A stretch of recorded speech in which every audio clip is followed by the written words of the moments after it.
блогерлердин арасында Байзакова деген бар мисалы. Учурунда кандай резонанс жараткан ичет эле, чегет эле, ачык кийинет эле, коом ушунчалык аны чектеп, сен казактын бир эң жаман кызысың деп түшүнүшкөн. Кумар жарнамасын жасап. Ооба, элестетиңиз. Ичимдиктерди жарнама кылат эле, клубтарга келет эле. Бир күнү бир сүйүүгө жолукту. Мен азыр суктанып карайм да блогунчу.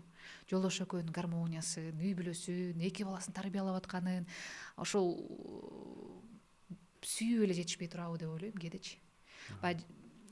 Адам баласы баягы көп көрсөтүп, көп көрүнгүсү келип, коомго чыккысы келген дагы бул сүйүү жетишпегендиктен болот экен да. Мүмкүн психологиялык жактан сүйүү жетишпейт же көңүл жетишпей калган. Бул ата энесинен болушу мүмкүн, жакындарынан болушу мүмкүн.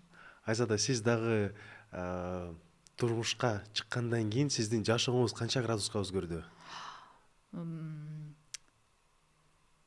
Жан дүйнө мүмкүн өзгөрдү, бирок Айзаданын кесиптик, жумуштук жактан эч чектөө болгон жок.